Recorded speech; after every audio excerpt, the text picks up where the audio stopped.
Au début régnaient les ténèbres. Et soudain, le Big Bang a donné naissance à des éléments dont l'expansion est infinie. Le temps, l'espace et la matière.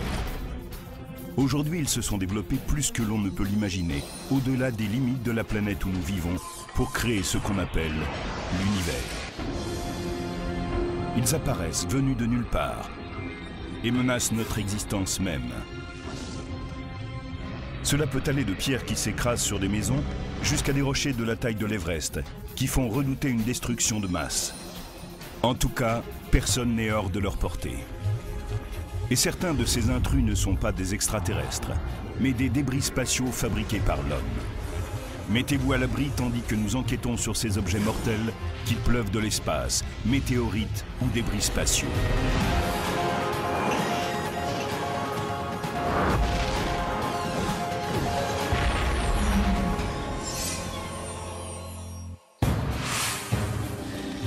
« 23h39, 6 octobre 2008. L'observatoire de Catalina, en Arizona, note un événement inédit.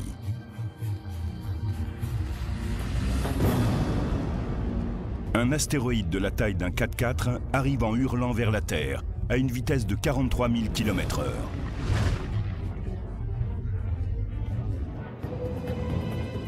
La communauté scientifique internationale est en alerte.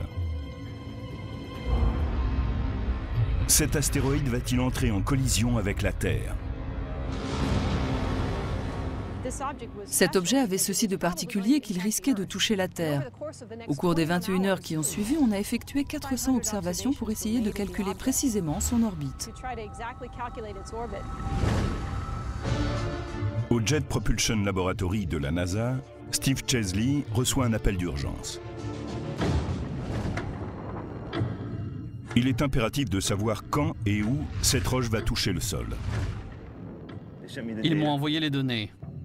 Je me suis précipité à mon bureau avec une certaine excitation et j'ai passé les heures suivantes à tenter de résoudre le problème et aligner des chiffres. J'en suis arrivé à la conclusion qu'il y avait 1% de chance pour qu'il se produise un impact. Selon les calculs de Chesley, la collision devait se produire dans moins de 13 heures, vers 5h45 en Afrique de l'Est. La cible, le désert nubien qui s'étend au nord du Soudan. Jamais nous n'avions imaginé découvrir avant l'impact un astéroïde prêt à percuter la Terre. Là, nous avions le temps de réagir et de prévoir le point d'impact. C'était extraordinaire. On n'avait encore jamais vu ça. Le compte à rebours est lancé. Le temps est insuffisant pour arrêter cette course folle. On avertit par email ceux qui sont au sol aussi bien que dans les airs. 5h45. C'est l'instant fatal. Un pilote de ligne commerciale survole le Soudan. Il voit une boule de feu entrer dans l'atmosphère de la Terre et exploser avec une énergie équivalente à des milliers de tonnes de TNT.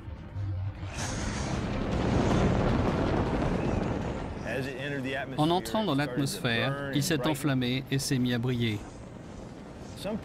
À un moment, les tensions exercées sur l'objet sont devenues si énormes à cause de la pression de l'atmosphère qu'il a tout simplement explosé. Le même bruit qu'un avion qui passe le mur du son. Au sol, à 37 km en dessous, la population soudanaise de retour de la prière du matin entend un bruit terrifiant. Les témoins voient une boule de feu lumineuse suivie de mystérieux éclairs de lumière qui déchirent le ciel.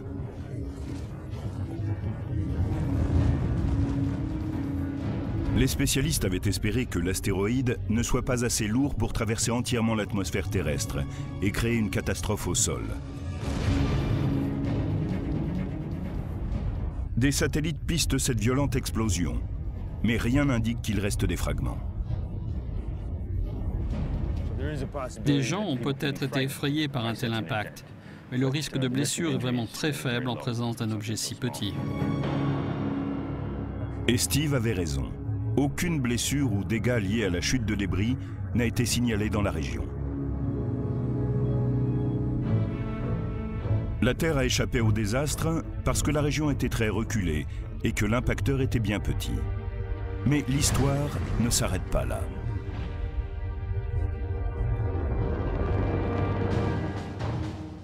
Décembre 2008. L'astronome Peter Yenniskens organise une équipe de recherche et de récupération à l'université de Khartoum au Soudan.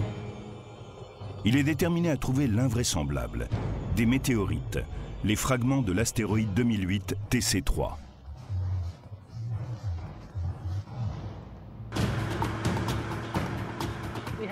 Nous avons affrété un autobus avec des étudiants impatients de commencer les recherches. Nous avons parcouru 29 km dans le désert avant d'arriver au lieu proche de l'explosion et de chercher des petits morceaux résiduels. Le seul guide des chasseurs de météorites est une carte du désert nubien sur laquelle on a tracé le trajet qu'a dû parcourir l'astéroïde. Ils se sont servis de la trajectoire que j'avais calculée et de la piste que j'avais tracée sur la carte du désert pour les guider dans leurs recherches.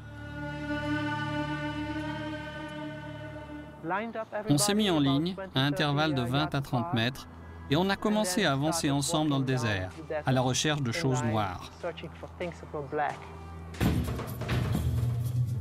Mais localiser de petites pierres ressemblant à des morceaux de charbon dans un désert rocheux, c'est un peu comme chercher une aiguille dans une botte de foin. Le soleil se couche sur la première journée et l'équipe est sur le point de repartir les mains vides quand un étudiant arrive avec une pierre qui éveille les soupçons. Un étudiant, Mohamed Al-Amin, avait une petite pierre dans la main. C'était de toute évidence une météorite. Sa croûte de fusion était d'un noir magnifique. Cela ne faisait aucun doute. C'était une météorite. Tout le monde a commencé à crier, à chanter et à agiter les bras. Il découvre 280 échantillons de météorites d'un poids total de 11 livres. Pour des spécialistes des planètes, c'est comme découvrir une véritable mine d'or. Voici une des météorites qui a été récupérée. Elle n'était pas plus grande que cela. Nous pensons qu'un certain nombre d'entre elles sont tombées très rapidement après l'explosion. Et cela a provoqué leur éclatement alors qu'elles étaient encore dans les airs. 2008 TC3 est le premier astéroïde récupéré au sol après avoir été formellement repéré dans l'espace. Les spécialistes parlent de lui comme du premier échantillon d'astéroïdes revenu de mission.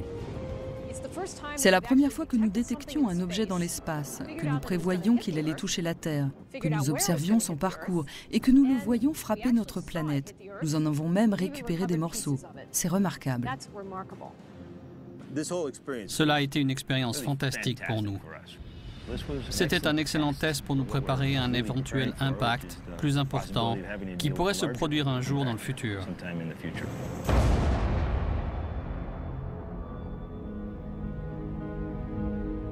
La Terre n'aura peut-être pas autant de chance la prochaine fois. Aujourd'hui, les spécialistes pensent que 2008 TC3 faisait partie d'une roche bien plus importante venue de la ceinture d'astéroïdes, une région située entre Jupiter et Mars, où les astéroïdes et les comètes ont élu résidence.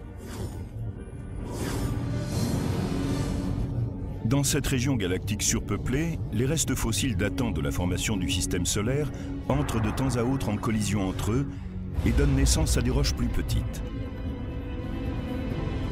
Ce sont ces fragments qui sont susceptibles de se diriger vers la Terre. La vitesse d'impact lors d'une collision entre deux astéroïdes est assez comparable à celle d'une balle de revolver. Les astéroïdes de la grande ceinture foncent les uns vers les autres à des vitesses de plus de 17 000 km/h. Mais une balle, quand elle sort de l'arme, quitte le canon à une vitesse 5 fois inférieure. Donc cela ne contente pas de produire des fragments.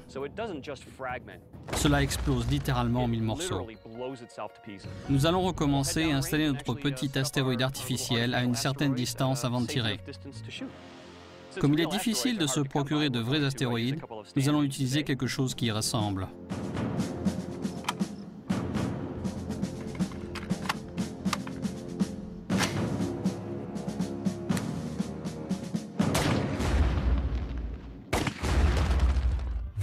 Ces impacts de balles sont comparables aux collisions de la ceinture d'astéroïdes.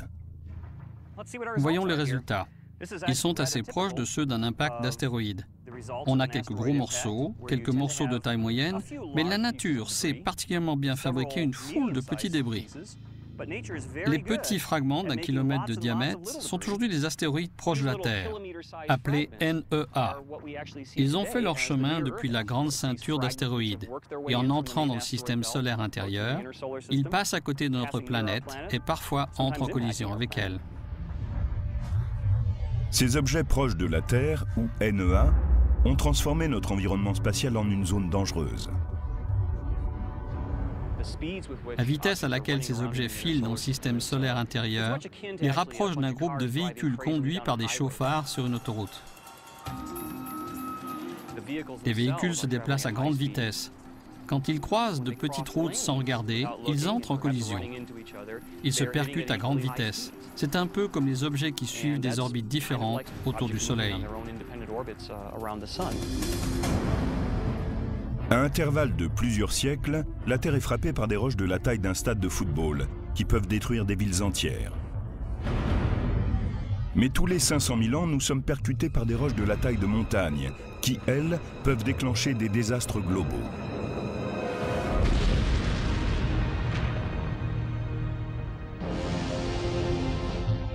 L'atmosphère de la Terre, la couche de gaz qui entoure notre planète, brûle la plupart des matériaux.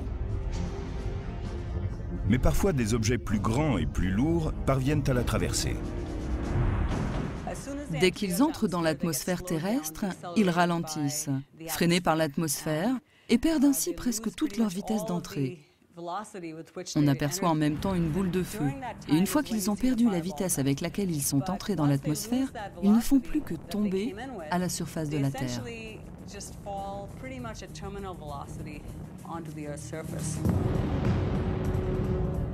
Quand les astéroïdes atteignent l'atmosphère terrestre, ils deviennent des météores, des boules de feu lumineuses dans le ciel. S'ils atteignent le sol, on les appelle des météorites. Rien qu'au siècle dernier, les météorites ont frappé des maisons, des véhicules et même des personnes. En 1954, une météorite de 4 kg a traversé le toit d'une maison en Alabama et a frappé une femme à la hanche. Elle a été gravement blessée. En octobre 1992, des vidéastes amateurs ont filmé une boule de feu qui traversait le ciel au-dessus de plusieurs États de la côte atlantique.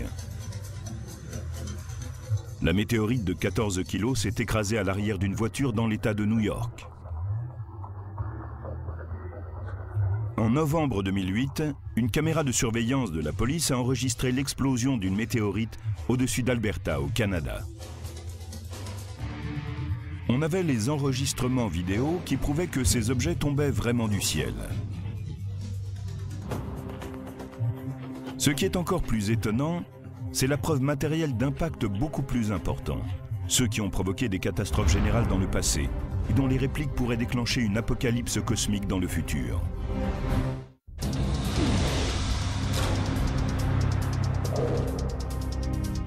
La Terre n'a pas toujours été une destination idéale pour les êtres humains.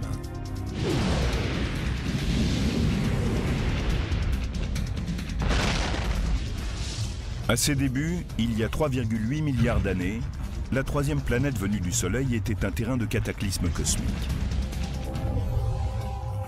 Au cours d'une brève période, appelée le Grand Bombardement Tardif, des milliards de débris vestiges de la formation du système solaire ont martelé de coups notre planète.